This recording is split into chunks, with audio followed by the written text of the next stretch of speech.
Hello and welcome to day 2 of the WAIT conference. My name is Jessica Schultz. I am a postdoc at the Faculty of Law here at the University of Bergen, and I'm here joining you from an abandoned office at the Center for Women's and Gender Research. Let's see, just a bit about myself. As most of you know, if you were here yesterday, I work mainly on refugee law and particularly how policies of temporary protection relate to the time space of durable solutions, whether it's inclusion in a new community or return to the country of origin. So that's what I'm working on this last year as part of the WAIT project. Today's panel is going to look at the impact of prolonged waiting on health, well-being, and dignity.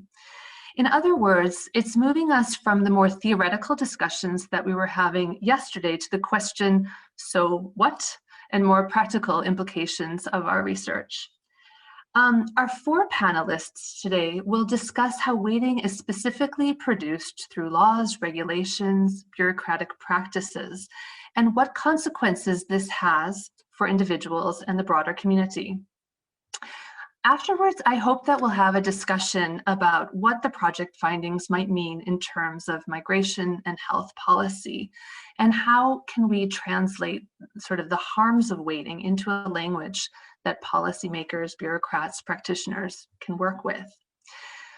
So in this section, I really encourage you to make use of the chat function here. And make sure that when you have a comment or a question, that you send it to both attendees and panelists so everyone can see it and we have sort of a record of the discussion. So with that, let me briefly introduce our 4 panelists. Sarah Willen is Associate Professor of Anthropology at the University of Connecticut, where she is also director of the research program on global health and human rights at the university's Human Rights Institute. Her first book, Fighting for Dignity: Migrant Lives at Israel's Margins, has received several prizes, including the 2020 Edie Turner First Book Prize in Ethnographic Writing from the Society for Humanistic Anthropology. In May 2020, she co-created and now co-directs the Pandemic Journaling Project, a global journaling platform and multimedia research archive. This we'll have to check out after the conference. She'll be discussing the health consequences of waiting for individuals and communities, migrants and non-migrants. Udin Lisakud will be our second presenter today. He is Professor of Ethics at the Department of Religion, Philosophy, and History at the University of Agder in Norway. His current research interests include migration and human rights, health and development, democracy and free speech, as well as climate issues. So those are just the current issues interest. I'd be interested to hear what his others are. For the past few years, Odin has been part of a project on collective identities and resilience in post-terror Norway at the Peace Research Institute in Oslo. And he'll be discussing our ethical duties towards child refugees in terms of not prolonging the harms of displacement. Third, we'll be hearing from Jo Viri. She is an associate professor with the African Center for Migration and Society at Wits University in South Africa. She holds an honorary fellowship with the School of Social and Political Science at the University of Edinburgh and is a senior fellow at the Center for Peace, Development, and Democracy at the University of Massachusetts in Boston. Jo coordinates the Migration and Health Project in Southern Africa, which aims to improve responses to migration, health, and well-being in the region. In her presentation, she'll be talking about her work with migrant communities and how this has been affected by COVID. Is that right, Jo? And finally, last but not least, we have Frode Eik. He is a senior advisor at Kirkens Bymisjon, which is the Church City Mission, and was for 10 years the head of the Health Center for Undocumented Migrants in Oslo. He is trained as a nurse, has a master's degree in international community health, and is a frequent contributor to public discussions about health, human rights, and refugee policy. So he'll be sharing his reflections from his practitioner experience in Norway. So I want to welcome our 4 excellent panelists. I guess I'll turn the floor over to Sarah. Great. Well, thank you all. It's really tremendous to be able to see some of you, those who've been directly involved in the project, and to have been part of this conversation for the past few years, and also to see this terrific book that we heard about yesterday come to fruition. So since it's morning here, I will toast you with my morning coffee. Is everything going fine? I think I should hide myself, otherwise I see a very large view of myself. Well, I'm not sure how to do that. I'll just hold my paper up. So what I'd like to do in the brief time available is pose 3 questions, all framed by a single theme that's been occupying me for some time now, and that's the notion of human flourishing. So here they are. My first question: what raw materials are needed to live a flourishing life? And then there's a corollary question here. What would it mean to explore individual and collective pursuits of flourishing through an ethnographic lens? And that's really a focus in the book that Jessica mentioned. And then speaking directly to our collective concerns here, my second question: how do the laws, regulations, and bureaucratic practices that keep migrants waiting, or more precisely, that are implicated in temporal architectures that consign migrants to patterns and spaces of waiting, interrupt human efforts to flourish? And then finally, in what ways can laws, regulations, and practices that thwart migrants' pursuits of flourishing also damage health, both in terms of the health of individuals and of communities, of migrants, and also of non-migrants? I'll focus really on the first, and then I think the other panelists will probably fill in more on the second, and we can come back to them in the discussion. So this first question: what raw materials are needed to lead a flourishing life? Illegalization and other forms of sociopolitical abjection beget harsh indignities and sometimes violence. Yet we cannot assume that they'll necessarily crush the human spirit. Powerful imperatives push most human beings to pursue a life that's not only bearable or tolerable, but what Judith Butler would call livable, a life of meaning, of dignity, of flourishing, even, writes anthropologist Cheryl Mattingly, in the most blighted and unpromising circumstances. Of course, such efforts may fail, but even so, migrants, like so many of us, remain tenaciously committed to their pursuit. Now, although interdisciplinary scholarship on flourishing has been actually flourishing of late, much of this work neglects what is to ethnographers the most basic of all insights: that different people and different groups hold dramatically different ideas about what a flourishing life would entail.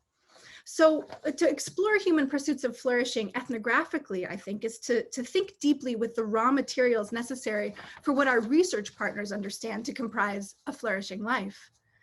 Among other resources, this often includes existential resources, among them what Mattingly calls ground projects, or, and I'll quote, those orienting commitments that people find so deep to who they are that they might not care to go on with their lives without them, or would not know themselves if they no longer had them. So to produce what Mattingly calls ethnographically grounded depictions of migrants' efforts to flourish, we need to take full account of the many constraints on these human pursuits, including socio-legal and socio-political constraints associated with borders and bordering practices, illegality, detainability, and the like, as well as existential forms of constraint, including what Mattingly identifies as the fragility of life, the sociality of being, and the vulnerability of action in the face of circumstances very often out of human control. So to be very clear, to focus ethnographically on migrants' efforts to pursue a flourishing life is not to turn away from the sociopolitical or the socio-legal, but to insist that ethnographers must cultivate the capacity to pivot our attention from the sociopolitical and legal to questions of existential import, while holding these strands all together at once and recognizing the ways they're braided together. And this approach, which I've characterized as a kind of critical phenomenology, insists that we, and I draw on Michael Jackson's work, insists that we give issues of existential power the same value as issues of political power. So those are my big picture thoughts on flourishing and why it is or should be an anthropological concern. So you're probably kind of trying to fit this together into our conversation about waiting. Well, here's an empirical question. How do the laws and regulations and bureaucratic practices that keep migrants waiting, or consign them to patterns and spaces of waiting interrupt human efforts to flourish? In what ways do states' efforts to control, appropriate, redefine, waste, or steal migrants' time jeopardize their capacity to live in accordance with those deep commitments that I was speaking about in a moment earlier? And I'll offer just two very brief examples from my own fieldwork with unauthorized border crossers or migrants in Tel Aviv. First is a Ghanaian man who really pissed off his Nigerian wife by sending a vast sum of money to his relatives in Ghana to pay for a funeral befitting his father, while refusing to use his money to pay for supplies for their newborn baby. So his commitment was to his father and honoring his father's memory in a way that was publicly recognized. A second example involved a Filipino woman who finally escaped a violent relationship, even though she knew that it meant that her ex-partner might call the immigration authorities on her. Her commitment was to finding a space of security in which she could see a future for herself. So finally, my third question: in what ways can laws, regulations, and practices that thwart migrants' pursuits of flourishing also damage health for individuals, for relationally speaking within communities, and also for migrants as well as non-migrants? And that final piece maybe we can talk about. I think it's big and underexplored. So as a medical anthropologist, this is an issue I have quite a lot to say about, and I know my fellow panelists will as well. So I'll just offer a few quick concepts and examples and leave the rest to the discussion.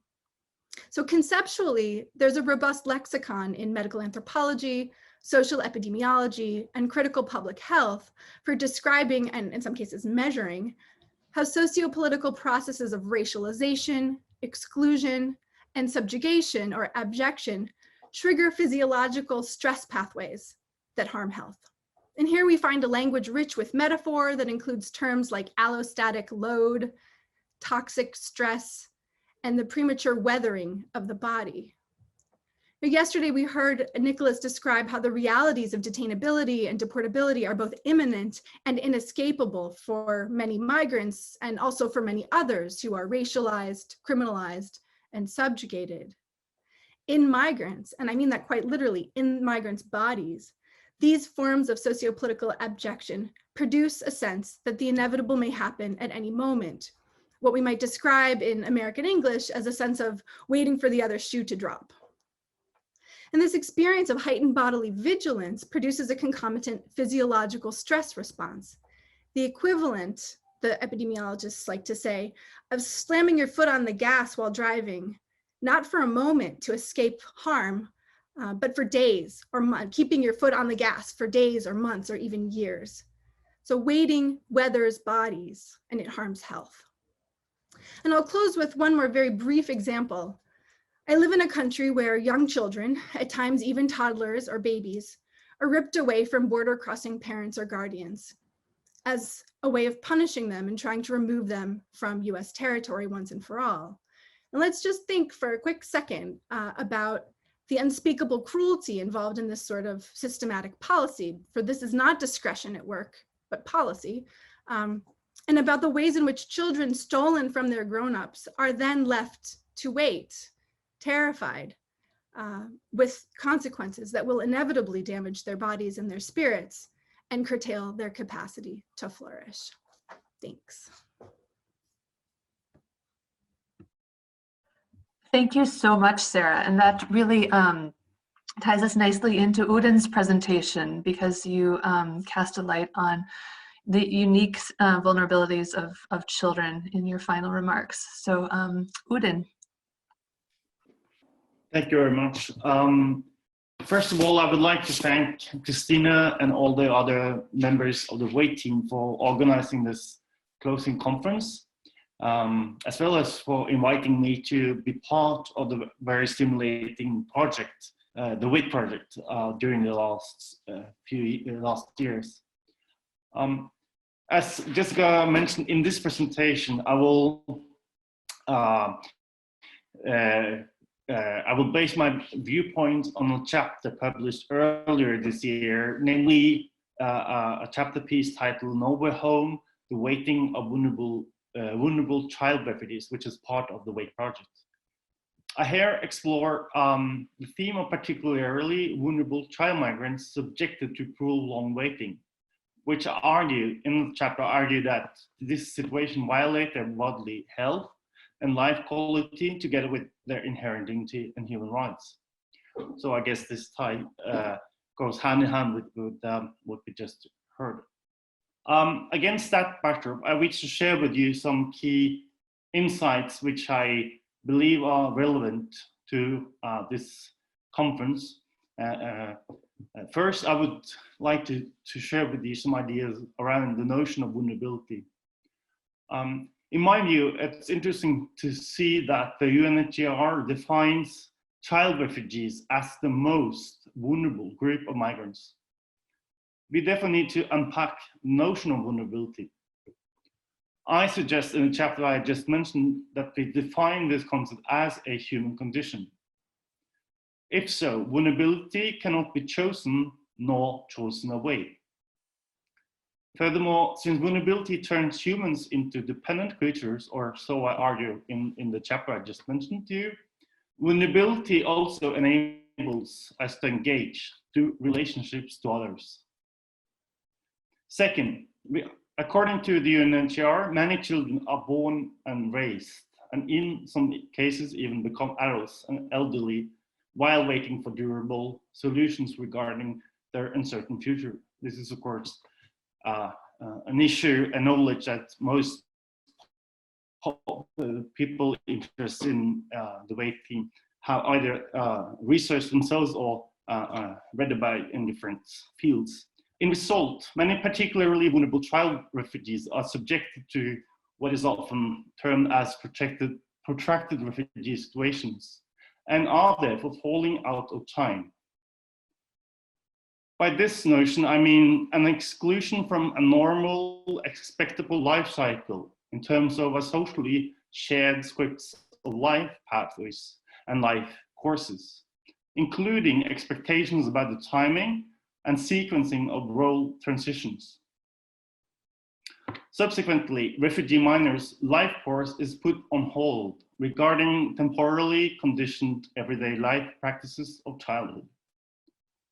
Furthermore, falling out of time implies that normal expectancies about a healthy body, predictable linear time, and expected durations are no longer conform to the normal timetable scripts. Third, and finally, I will share with you some thoughts which are rather more in the normative direction. In the chapter which I have published on this issue, I conclude that the situation of particularly vulnerable child refugees waiting to find durable solutions, in that situation, we should somehow articulate what I term as a waiting guarantee. In doing that, I claim that we should that we need to set a moral threshold level regarding the violation of child refugees' vulnerability in the protracted refugee situation, which I just described to you. This principle, the waiting guarantee, states that it is morally unacceptable if prolonged waiting puts child refugees' childhood on hold. Thank you very much for your attention, and I look forward to the discussion afterwards. Thank you so much, Odin. That was really interesting, and maybe definitely think about whether there's a way we can tie in the ethical responsibilities to legal responsibilities and the way we interpret best interests of children and so forth. But that we can discuss in the discussion afterwards. Thank you. So the next speaker will be Joe. Afternoon, everyone, and hello from Johannesburg. I have to apologise if there's some background noise. There seem to be some children who are being homeschooled who are having a very lovely time in the garden. So thank you to all for organising and for the invitation. What I'd like to try and do is highlight, as Jessica indicated, some sort of reflections on how COVID in the Southern African context has further sort of implications for the idea of waiting, but also to really see what we can learn from this current moment in the way that we're seeing these collisions around immigration, collisions around global health security, around social justice, coming together. And to really, I think, challenge collectively ourselves to really think about what we can learn from this current moment, but without falling into the trap of what I'm referring to as COVIDization. I'm sure I'm not the only person, particularly in the public health world, who's increasingly concerned about the shifts that we're seeing in funding, in research, in intervention work that is designed to respond to COVID, understand COVID, etc., to the detriment of existing chronic conditions. And other social and health welfare needs of people on the move. So in a way, I guess, really it's about highlighting waiting from a couple of different perspectives. One is from the experience of the individual person who moves.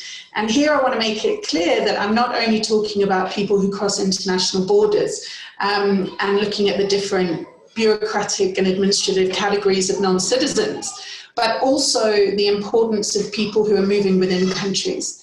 In Southern Africa and other global South contexts, we know that movement not only within countries but within regions is most prevalent. And importantly, there's far more movement in those contexts than there is movement from southern to northern contexts.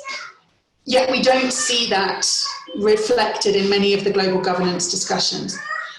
So on the one hand, we've got weighting of an individual, but on the second, we've got weighting in terms of governance. And we've got governance processes that continue to leave behind certain parts of the globe. And there's a question about whether those regions are waiting to be engaged with, or whether we're simply finding different ways to forge ahead. And then linked to that, I guess, is the third issue around where research fits in. And the question of waiting, and I guess this is where the funding issue comes in.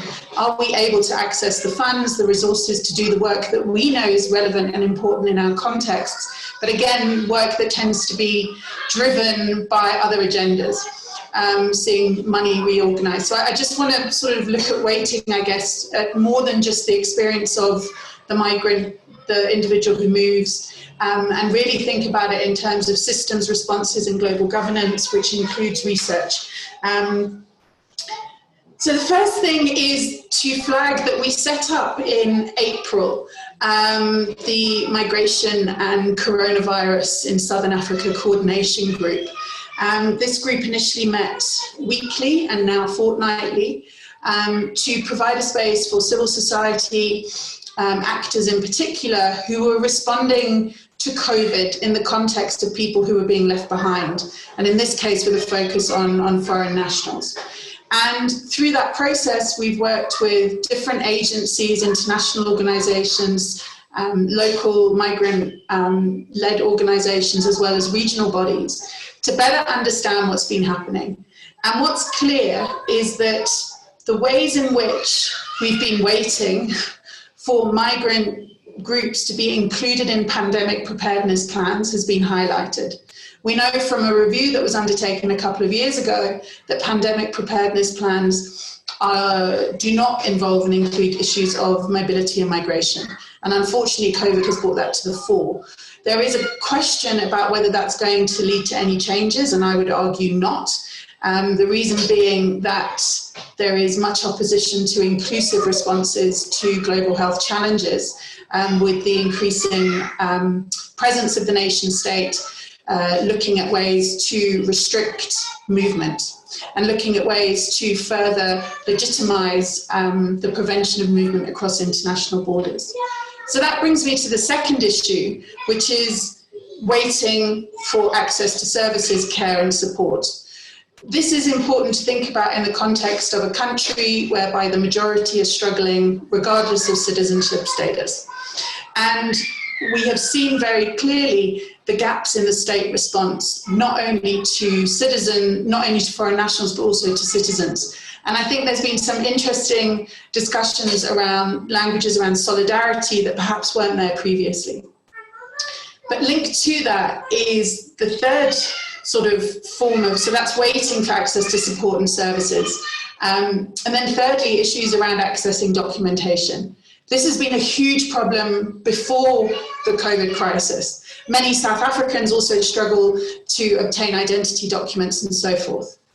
But by way of example, given the backlog that we have in our asylum system at the moment in South Africa, what has happened since March is that there has been a continuous extension of blanket kind of amnesty for people whose permits would expire during lockdown when all of the Home Affairs offices were closed.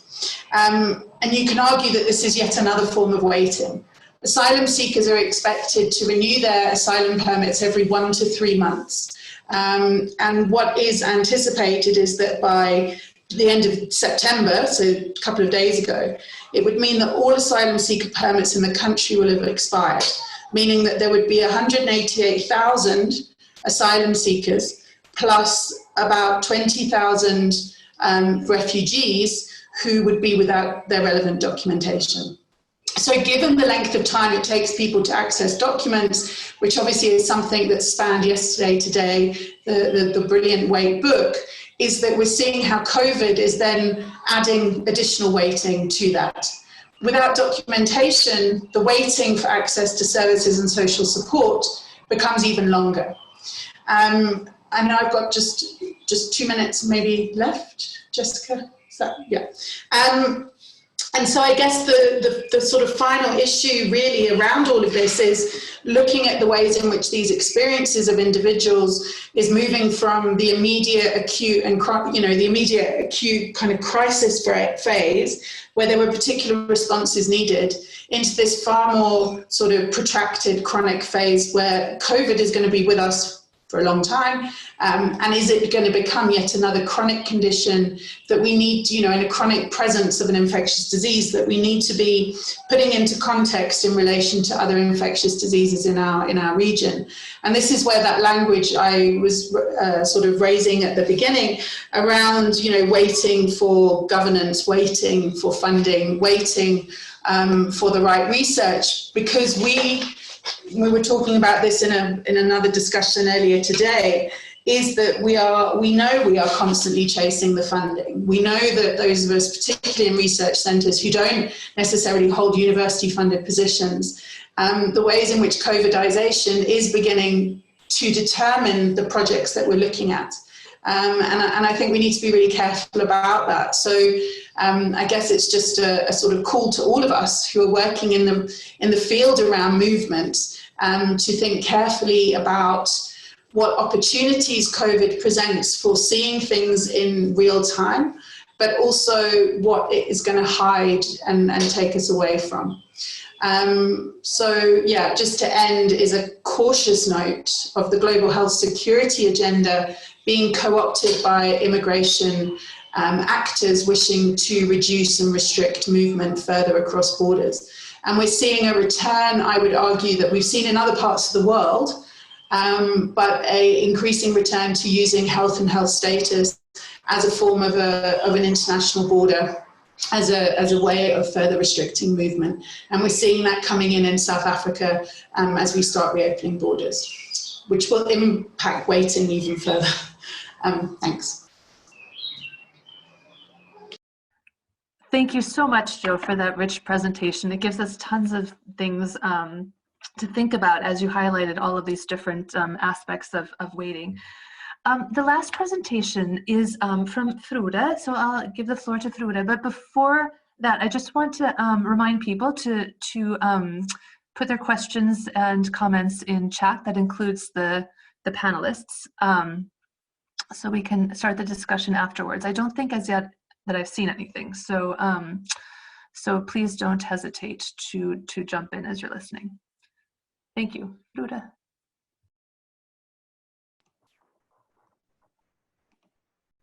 Thank you very much.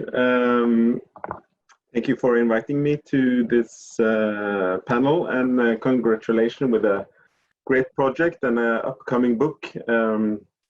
I'm not a researcher, as you know, but was involved in starting the health center for undocumented migrants in Oslo, Norway in 2009, and worked there for nearly 10 years. And the health center is still run by the Red Cross and the City Mission in cooperation, which I work for now. The over 4,000 men, women, and children who were seeking healthcare during these years had a different background and were in different situations. Undocumented migrants in Norway is a heterogenic group. Some were waiting for a safe harbor, some for the family recognition opportunities, and some also for medical treatment.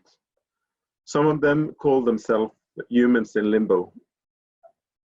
Waiting without a deadline have, from my medical perspective, almost always a negative effect on our patients' mental and physical health, as it represents a limitation of the freedom and the experience of being in a hopeless situation.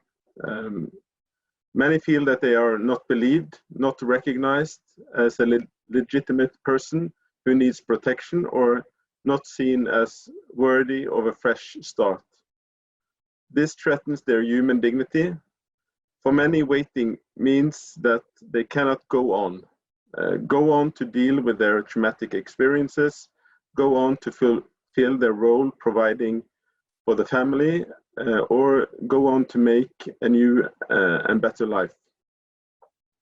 But also the irregular situation they are put in when waiting is having a negative effect, as they have very limited rights and social security. They do not have the right to work or social benefits. This leaves many in the hands of employers who exploit them and in overcrowded or bad housing conditions. They do not have the right to education, which give them less opportunities and self-confidence as the years go by. They do not have the right to healthcare when ill, which is a direct threat to their human dignity and existence. In addition, many are living under a constant fear of being reported and deported, which is stressful and has over time a negative effect on their health. Our services at the health center can often only stagnate the negative development. As healthcare professionals, we do not have the power to solve the real problem, waiting, but we may wait along with them. This stagnation of life that the waiting represents become overwhelming for some. It leaves people in some kind of a black hole. They are living hour to hour or day to day, not being able to or having the capacity to a longer perspective. It even may seem like some have stepped out of time, like the man diagnosed with paranoid schizophrenia, who the relatives brought us when he returned after disappearing for 7 years. No one nor himself could tell us where he had been. Others, they try to go on. The health center has a free contraception project after seeing many women with unwanted pregnancies. Screening all the new women admitted, surprisingly many of them want to become pregnant and to start a family. So why do women want to get pregnant with an unsecure future as an undocumented migrant? My guess is that controlling their own body through becoming a mother is one of the few things that is not taken away from them while waiting. Thank you. Thank you so much, Frode. And thank you to all of the panels. These were all very different and very interesting contributions. One thing that I was, struck by is kind of like the question that came up in my mind as I was listening to everyone is whether it matters, whether like how we frame kind of the harms that we're talking about, whether It's a lack of human flourishment, whether we use human rights discourse, vulnerability concepts, vulnerability theory, humanitarian principles. I'm wondering how, as each of you have developed your own sort of lens through which you're looking at these issues, what kinds of reflections, if you've had any reflections on that? I'm happy to start. I expect all of us will have lots to say on this question. And I think it's an extremely important question. I'll just say a couple of very brief things. First, I do think it matters quite a lot, not in a kind of ultimate sense, but in a tactical sense. Are we talking to other researchers who are trying to deepen our insight into the human condition? Or are we talking to policymakers or to activists in a context in which a particular frame has power? Will, for instance, a human rights frame allow us to either enlighten or expand understanding, or might it allow us to secure certain kinds of policy change or reform or legal change, or might it allow us to bring certain stakeholders on board in support of some form of change? I will say, much of my fieldwork and the book that I've recently published focus on research in Tel Aviv in Israel, which is a very different context than the United States where I live. Human rights means very different things in each of these settings. It brings in certain bedfellows, companions, fellow travelers, and absolutely deters others. But there are different groups that are either brought on board or deterred in each of those contexts. So that's just sort of a reflection on the human rights language. And then I would just say very briefly, and Joe brought us a little bit more deeply into the world of public health and health research.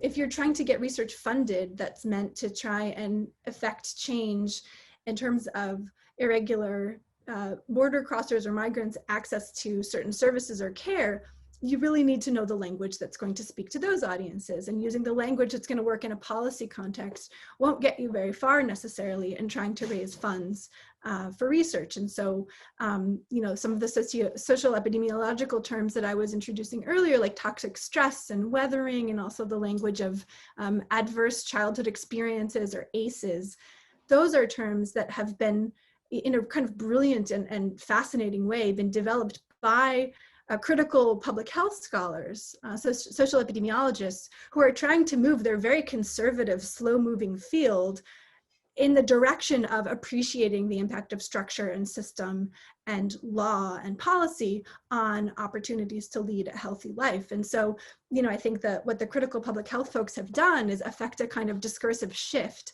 that's made it possible to envision research problems that couldn't even be articulated before language shifted in that direction. And so I think, there's really this very important and extremely complex question of audience that I think we need to attend to in answering your really terrific question. Thank you so much, Sarah. That gives us a lot to discuss further. There's a question for Sarah here in the chat, and that is, how does waiting for human pursuits and flourishing stand in relation to the constitutional right to dignity, especially in relation to citizens like internal migrants who may not have access to welfare and documentation, just like people lacking citizenship status in the state? COVID has made it clear that mass exodus of internal migrants in countries like India are not the concern of the governance structures of state in any planning exercise. Okay, so let's see how I can approach this question. I'm not sure I'm talking about waiting for, I'm sort of thinking about this tension between what I think is a kind of existential imperative that, and there's danger in using kind of universalizing frames, but I think that this is one that I'm pretty comfortable with in this idea that most of us are trying to live, most humans are trying to live in accordance with the commitments that they find vitally important, and define them and how they want to be in the world, and whether that's something that's conceptualized, and articulated, or whether it's something that's felt is kind of a separate question. And I would say that this approach I'm trying to introduce is really about attention and ethnography and listening and narrative and communication, more than law. Although I think that bringing our attention to the dynamics of human flourishing, the raw materials needed for people to flourish, to pursue flourishing in a way that's meaningful to them, can offer those in the legal realm opportunities to think differently about what they're charged with doing. So I don't have, I've thought about flourishing in relation to dignity, and I've written about that, but not in relation to a constitutional right to dignity. And I think I'll just sort of leave it there and say that I just a sort of analogy that might be helpful. In some of the work that I'm doing in the United States right now, I'm thinking about the ways in which health has become politicized, and ways that further entrench inequities that are born in harsher ways by communities that are racialized and marginalized. And what I've been doing with another project is trying to think about how the conversation might be different if we asked policymakers and also the general public and also clinicians and people in health fields to think about what's needed to flourish rather than thinking about what's needed to be healthy. Because when we talk about what's needed to be healthy, we end up talking about things that snap us immediately into a behavioralist grid. You need to eat good food, you need to exercise, right? These sort of things that impose a burden on individuals in ways that may be very much beyond an individual's capacity, and that fail to recognize all of those deeper layers of context and structure and policy and history and ideology that make it extraordinarily difficult for individuals to follow through on the kind of behavioralist mandates that govern public health in the United States. So what we're trying to explore empirically is what happens if you talk about flourishing instead of talking about health? How might that change the conversation? How might it become possible to bring people in to support policies that would have substantial effect using this different frame? And so that's sort of a kind of analogy I would invite us to think with. How might policymakers who actually care and see some sort of reason to attend to the needs of migrants and migrant populations think or talk or act or legislate or regulate differently if they were not thinking about flows? Katarina yesterday talked about, in 2015 in the summer in the Mediterranean, there was this language of flow. We see this in relation to the US-Mexico border.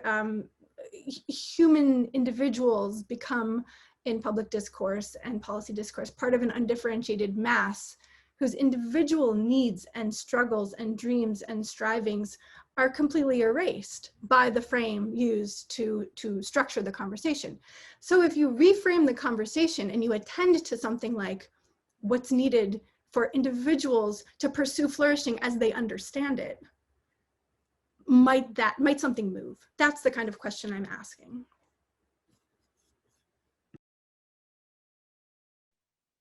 That's fascinating, Sarah. I would love to, if you have examples or if you tell us more about the research, that would be super interesting. Are there any other panels before we invite some more discussion about the specific research and specific activism that people are engaged in?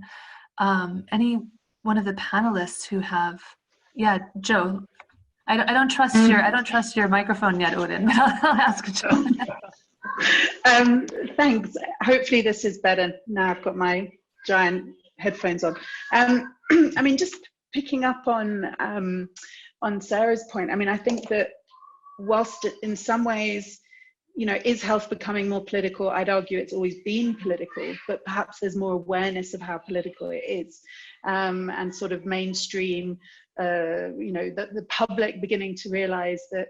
COVID has shown the masses, as it were, and I don't mean this in a derogatory way, that, politicians make decisions that aren't necessarily in line with improving health or maintaining good health.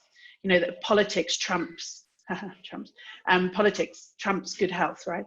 But we know that this is the case, and we know that this has been the case since forever, and that politics and health don't always meet.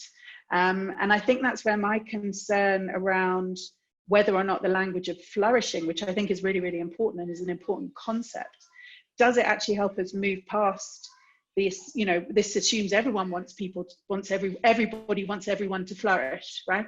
And it's the same when we talk about access to, you know, health for all, good health. We're assuming that everybody wants everybody to have good health. But we know in an increasingly nationalistic, racist, xenophobic society that actually in many cases, people don't want everyone to have good health, right? Not necessarily in an active way of making somebody unwell, but in a way of not supporting them to maintain health or achieve better health. And I think that, you know, in South Africa, we see this a lot with frontline healthcare workers, including those at the very entrance to clinics, you know, security guards, receptionists, data clerks, who really don't believe that, and this is obviously a generalization, but there's a lot of, you know, belief that foreign nationals don't have the right to access care, and they're turned away. And we know that we see this in many contexts, right? This very active denial of care. It's not simply, how do I support someone? But it is this very active denial of care. So I just think that until we deal with the bigger kind of, until we're engaging with those bigger political, geopolitical conversations around who matters, whose lives matter, the migrant continuing to be seen as the migrant. And there was a nice conversation yesterday, I'm sorry, I can't remember who, about the concerns around using language of the migrant, right? And the challenges that presents in the ways that particularly, you know, migrant workers in particular are in many ways the disposable migrant body there to serve and service other spaces and for industries and for the for-profit sector. And I think until we're addressing and better unpacking that, it's going to be very hard to continue to push the right to health as an ambition. And so increasingly recognizing we need to find different ways to push the right to health. Do we need better costing studies? Do we need to be doing more work around demonstrating what good policy would mean, demonstrating what it means to leave certain groups behind, and really providing the kind of hard modeling and evidence around that? Whereas if we, you know, this obviously isn't saying the right to health isn't important, but it's saying, do we need different arguments to get the political buy-in?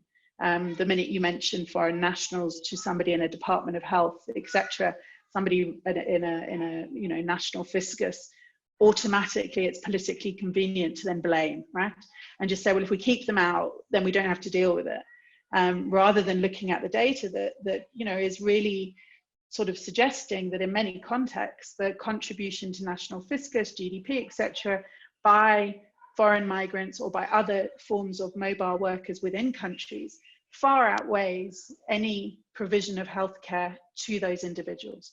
And so it's also this unfortunate reality that we have to maybe step into an uncomfortable terrain, which is where we do have to start putting numbers into encouraging those who maybe value life in a different way to start seeing life in a different way.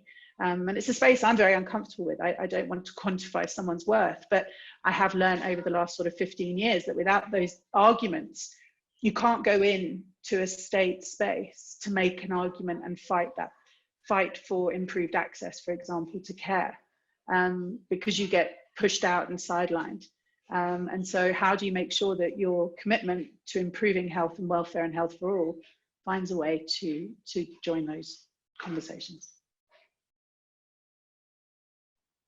Thanks, Joe. I've also been struck in the Norwegian context about how sort of leveraging state sort of temporal rhetoric, whether it's efficiency, effectiveness, or sustainable policies, that kind of thing.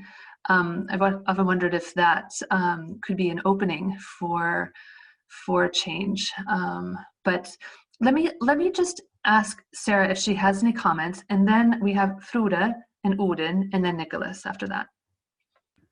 I'll just say very briefly that it kind of bridging from Joe's response, which I think is spot on and so grounded in an important way as we have this conversation, back to your question, Jessica, is that the work that I've been doing starts with precisely the question that Joe's asking. We're saying, the question is, how do different groups of people think about whose life matters and whose health matters? The frame for the project is a frame of deservingness, and trying to understand how different groups assess the deservingness, relative deservingness of different groups of people in ways that affect their social dispositions, their language, their voting behavior. Yes, it all comes down to questions of whose life is seen as mattering. And I will also say in this US-based work, first, there's no the concept of the right to health has no substantive traction for obvious reasons, except in certain parts of the left, which might be changing, we'll see. And I'll just, so it's certainly politics and health are complicated and entwined in different ways in different settings. In the US case is really a disaster. There was something else I was going to say, but I'll hold it and let you turn to the next panelist. Thanks, Sarah. Frode, you've been waiting patiently. Yeah, thank you. I just have two small comments on the perspectives. I find it interesting the work Odin had done on vulnerabilities, because we as a health center, we were involved in a European project called the European Network to Reduce Vulnerabilities in Health, where the organization Médecins du Monde was the host. And this was because of that in the medical field or public health, we often use the vulnerable groups, but the undocumented migrants, they have a tremendous many resources and are quite strong compared to, if you might compare it to other groups. So vulnerabilities is giving us more language on the situations they are in, because we all have vulnerabilities in a given moment or situation in life, and it can matter through life situations or the circumstances, the structural circumstances around us. So that was one point, and the second one was I find it very interesting, the concept of flourishing, Sarah, because the history of the health center in Oslo was that in the beginning we were kind of a humanitarian project. We focused on health, the direct healthcare. We had a doctor, we had a nurse, more directly,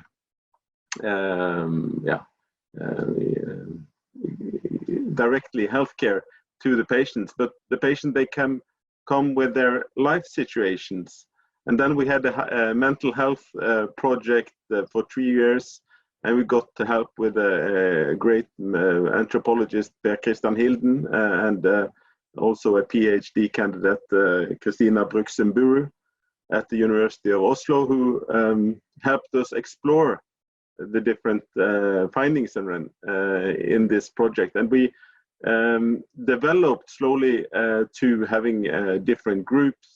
One of the group is, for example, that was developing to self-organization, which is now called the Humans in Limbo. They started at the health center, which was a group for taking care of each other, and then they developed to a political organization. And the psychologists at our health center also said that they were in the meeting with patients, they were very much challenged to involve the social and political context within the talks with the patients, because they like, or the Norwegian psychologists, they like to kind of think that they were neutral, but they were kind of they had to involve in the patients' perspectives and how they experienced their situation. So we are still on this development, but the health center has kind of been challenged from a kind of humanitarian health center to a kind of a social and political center, where of course there are doctors and nurses who give healthcare, but Yeah, that was my point. Thank you. Thanks a lot, Frode. Odin, let's try again. Okay, thank you. I just have a question for Sarah. Although I support all the speakers who like the way in which you connect the idea of flourishing on one hand side and existential aspect, or what you term existential resources on the other. I have a question which perhaps is more philosophically, in the sense that in philosophy, and I normally know a lot of ethics and philosophy, so this is perhaps not a question which comes as a surprise, but flourishing is often linked to something personal, something which is perhaps taking place within relationships, but it's my own personal, meaningful flourishing. While on the other hand, existential resources, or whatever you term or use connect to existential to, that is often something which is defined as shared, not mine flourishing, but something which is shared, among all humans. So there seems to be a tension by combining flourishing and this existential aspect in your talk. So I just want to comment on that. Thank you. May I respond before you turn to? Yeah. So first, I knew that I'd get a hard time from you, and that's great, and I appreciate it. And I do fear that we're straying a tad bit from waiting in ways that might make Christina nervous. So we'll try to bring that back. I'm sure Jessica will do that for us. But I would just say briefly in response that as anthropologists often do, I just want to explode the whole conversation. So I mentioned that there's been a good deal of interest in flourishing lately, in health in particular. So nurses, clinicians, and others in the health field have been writing about flourishing in some very prominent places in ways that I think are kind of stupid and need to be unpacked, precisely because they're profoundly psychologistic, so personal, individual, but not necessarily in the philosophical sense that you're identifying, but in a psychological sense, that they really want to kind of measure internal psychological processes. And what I want to suggest is that if we sort of set aside some of those limitations of the kind of longer history of scholarship on flourishing to think in this broader sense in a way that connects to conversation in critical public health about the social determinants of health and structural determinants of health and larger contextual processes and legal, political, social context and its impact on opportunities to live a life of meaning and to fulfill one's potential, then we can have a different kind of conversation. So will it satisfy the philosophers? Probably not. Excuse me. But to be perfectly honest, I'm not trying to satisfy the philosophers. I'm trying to provide resources for people like Frode, for people, excuse me, who are clinicians and health folks who are trying to find a different way to think about the challenges before them as they try to attend to the immediate and longer term needs of vulnerable populations, including irregular migrants. And I have a piece that's hopefully coming out pretty soon in a medical journal that does precisely this, that tries to say, okay, how is flourishing being talked about by folks in the health field, excuse me, and what's wrong with that conversation? And how might we expand it in ways that bring in some of these questions of both existential resources, excuse me, and also relationality and community context in ways that can offer folks like Frode opportunities to say, wow, we've been thinking about our patients in ways that are really limiting. We've been thinking about our patient communities and the communities we serve in ways that are limiting our capacity to help support their capacity to flourish. What if, instead of just trying to treat their diabetes or their broken arm or their high blood pressure, we bring in mental health professionals, we provide space for people to create groups that attend to their needs. What if we serve as a platform for even political action and mobilization in exactly the ways that we've heard described? So that's sort of more of where I think this might be useful. And I know that I won't satisfy the philosophers, and that's fine with me. Thank you so much, Sarah. Nicholas, you had a comment. Yes, so I'll just pop in here for a moment. No, I think this is a really fascinating conversation, and I wanted to ask a question basically for everyone about the ways in which a discourse of health tends to run the risk of becoming a kind of discourse of normalization. And I was really struck by the example that Frude gave, if I understood correctly, of someone who effectively disappeared for 6 years. I mean, this is a fascinating thing to think about, in the sense that, of course, it could be the example of the severity of the person's schizophrenia, but at the same time, for that person to have been living some kind of life for 6 years is a quite remarkable thing. And it begs the question about how that person lived, with whom that person lived, under what circumstances. But it also destabilizes certain ideas about what is normal.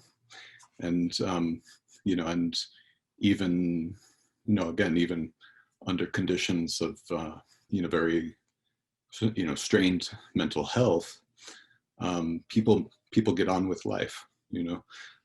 And so again, to come back to this question about normalization, I mean, of course, I'm speaking from the context of the US, where the state really does not care about people's health, you know, and in the context of a more robust welfare state, there is a way that, you know, that certain norms might be much more pronounced about what constitutes good health, what are the parameters and standards by which one understands good health. But there is a kind of risk of normalization that then leaves us in this kind of, you know, kind of assumption about, you know, the presumed majority of us who somehow are healthy, who somehow are normal, and then the possibility of kind of, you know, seeing all of the challenges for people who are vulnerable in a way that, you know, in a way that might reinscribe their kind of construction as being sort of outside of the norm. And so I wanted to just sort of ask that of everyone in a way that invites a kind of discussion about the fact that there are many ways in which people get on with life.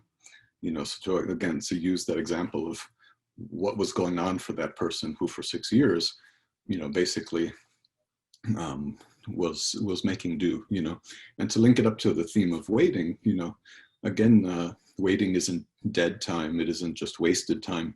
It's a form of making time, you know.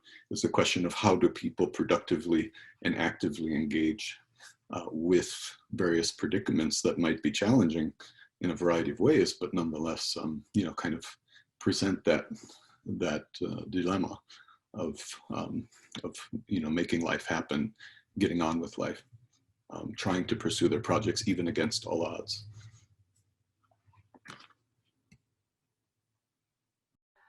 Thank you so much, Nicholas. Is there anyone who had some reflections on the points he's just raised that would like to jump in? Sarah. I would say two very brief things with two different hats on. One is sort of, you know, from the wearing my kind of critical phenomenology hat, I would say, absolutely, I appreciate your intervention, Nick, and I think that there's a very important question to ask about what would it mean with the person, you know, and I'm sorry, you know, when you're in a panel, you don't always hear all the details of every presentation, but I would, you know, want to check back in with Frude about the details of this case. But what would it look like to flourish outside the domain of normative expectation and institutions? You know, how can that unfold, and what does it mean? And might there be something, you know, I would suggest that the pursuit of flourishing doesn't need to happen within the context of normative institutions by any stretch of the imagination. So that's sort of one response. Putting a kind of critical public health hat on, I would say one of the things that I've at times found a little bit challenging in being part of this larger conversation in the WAIT project is that in the public health realm, there is a kind of visceral normative commitment to the fact that people shouldn't suffer and die when the resources, the knowledge, you know, the capacity exists to prevent that. And I'm okay with that normative commitment. So there's absolutely a tension there. But I just want to sort of put that on the table that, excuse me, I think there are certain, there's normative and there's normative. Excuse me. So that's my 2 cents. Thanks. Is there anyone else who wants to jump in? I know Mariana, you had a comment. Oh, and maybe if Odin, you want to respond just to what Sarah had said first, and then Mariana.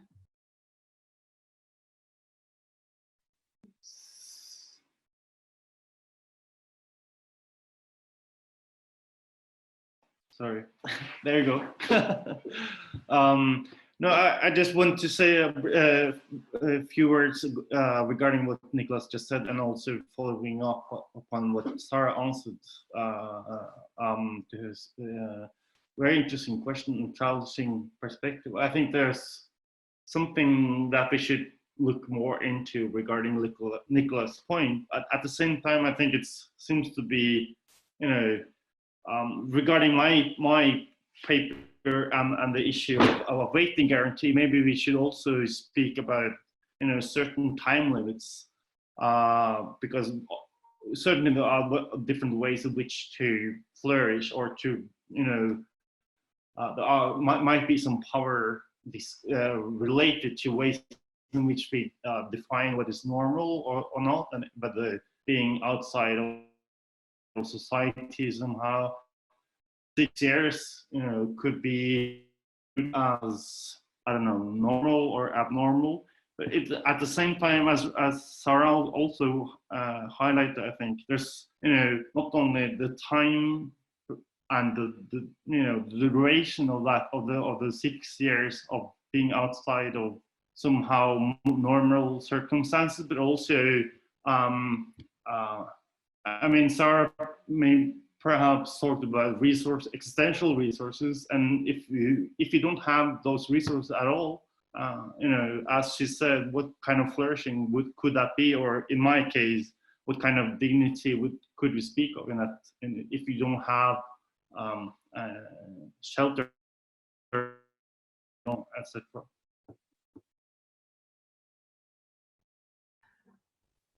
Thanks a lot, Odin. I just wanted to give the floor to Mariana. You had been, you've had a comment, yeah?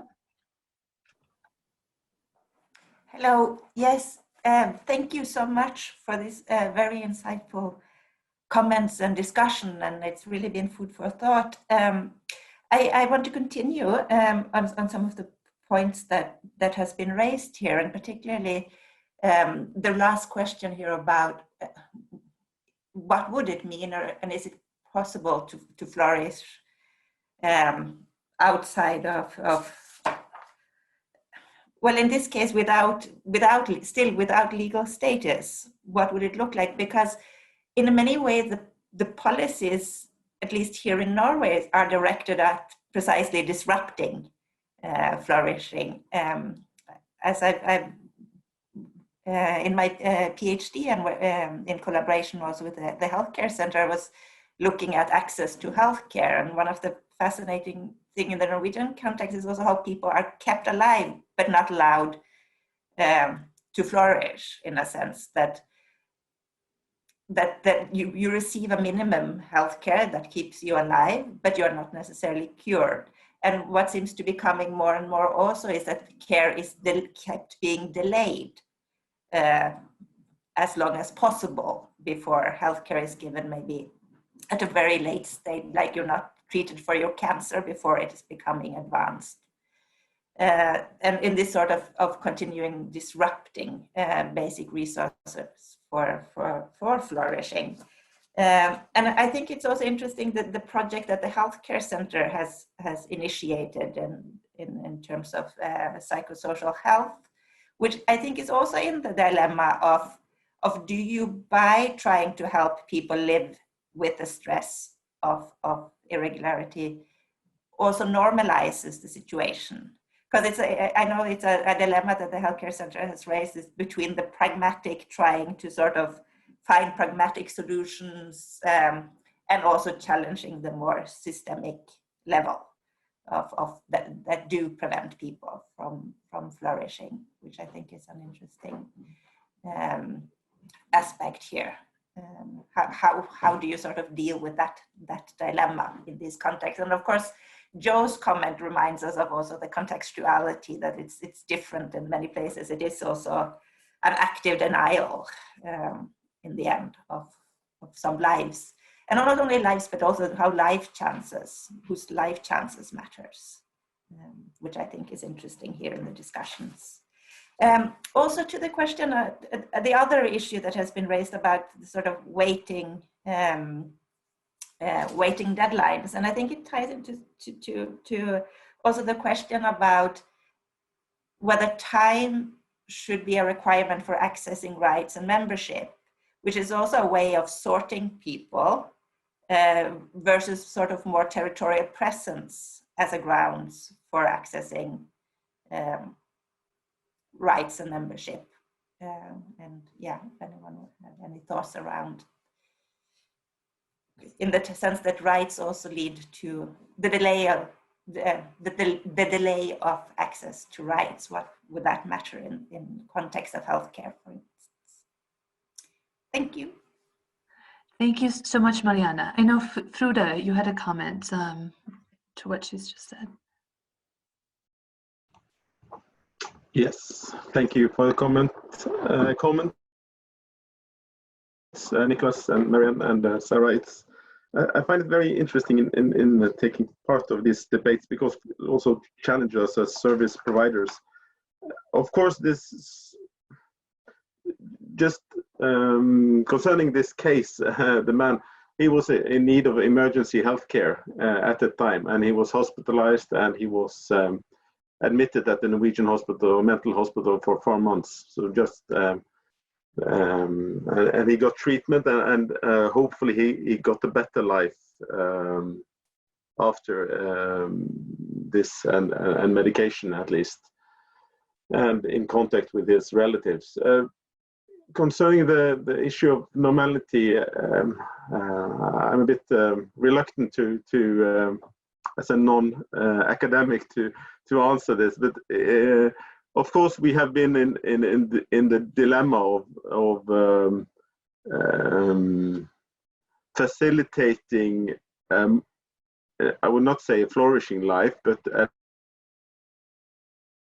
better life in Norway for undocumented migrants, so they will not choose whatever the best option for their for them.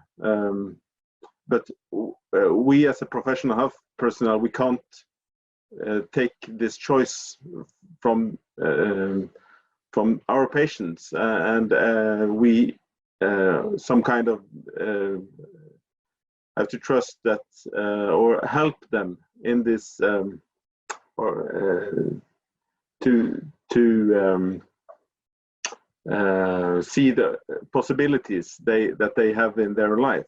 And the authorities, of course, they have tried to involve us in asking for help to get in contact with people to facilitate their return, for example. And we haven't we do not want to be involved in that. And of course, sometimes we see people that we think that, yeah, wouldn't it be better if you go to your home country or the country of origin, but it's people's choice, or choice. It's many people, they have many times very limited choice, and every choice they have is a bad choice. So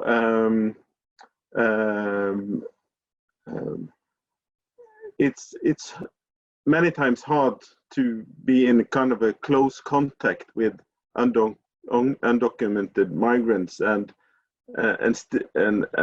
especially if, when you have a privileged life yourself. And the authorities, I think we see a lot of different types of criminalization if people try to flourish.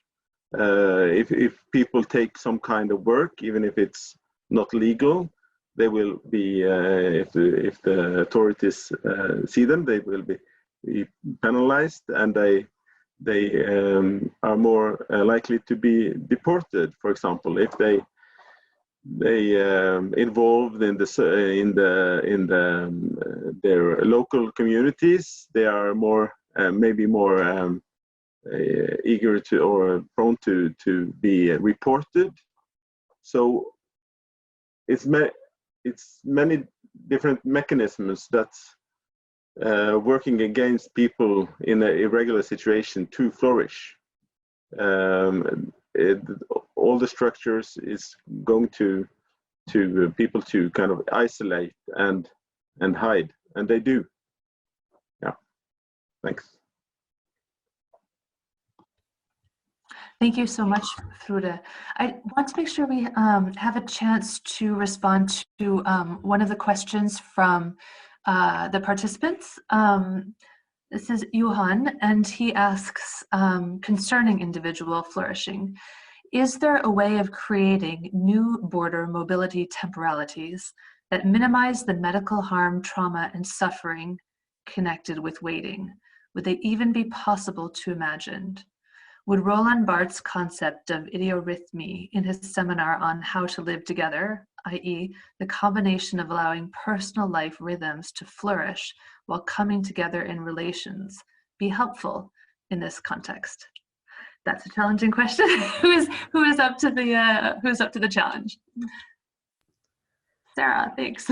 Well, I'm going to suggest that the pursuit of flourishing and human dignity are actually intimately related, and I want to punt the question over to Odin, if I may. But I first want to suggest maybe a little bit of a sharpening of what I've been offering in terms of some ways of thinking about flourishing. I think and I'm actually going to present on some of this work at a bioethics conference next week. So I'm finding it tremendously helpful to get pushed in a lot of different directions. But I would distinguish in a very basic sense between at least two different ways of approaching flourishing. One is in terms of, well, let's say three. One would be normative questions of how ought society be organized, or how ought laws be designed, how ought policies be designed to facilitate all humans' capacity to flourish. That's one kind of question that has political dimensions and ideological dimensions and all sorts of dimensions. Another question is a question like Johan's, which is how might humans organize ourselves in ways that think of flourishing in a relational sense and support relational opportunities to pursue that which matters to us in parallel, in concert, in some relation to one another. So that's more of a social way of thinking about flourishing. And then a third way, which is really the approach that I focus on most centrally in the ethnography that I've written, which is very much focused on existential pursuits. And in that work, I really focus less on flourishing itself than on the pursuit of flourishing. And I would argue that attaining a state of flourishing, describing oneself as currently flourishing, is probably going to be the norm for most, should we have, the right language to ask people about this in the languages that the people we're working with speak. If we were to ask folks, are you flourishing? How many would say yes? Probably not very many. But I don't think that's necessarily the point. I think the point is a little bit different. I think the point is that the impulse to pursue a life of flourishing is extraordinarily powerful and profound. And to sort of be able to say that without being burdened by normative expectations, I think is a really important intervention that anthropology can make, to say that, yeah, there's all this stuff about what flourishing constitutes that the philosophers have laid out, and then the psychologists have their ways of talking about flourishing as, you know, being engaged in your social life and feeling like you have competence and, you know, all the sort of psychological stuff. I think as anthropologists, we can say something different, which is, that whatever it is people will come to understand as a flourishing life on their own terms and in the terms of their community, their family, their social or cultural orientation in the world, that pursuit has extraordinary power and isn't something that people let go of easily. So I just, you know, most simply want to distinguish between an ethnographic focus on that pursuit on one hand, and some of these larger questions about the kinds of policies or laws or systems that could or might be fought for or instituted that would support the flourishing of collectives. But in terms of Johan's excellent question, I think it would be really interesting to answer in terms of dignity, actually. Odin, did you have some thoughts?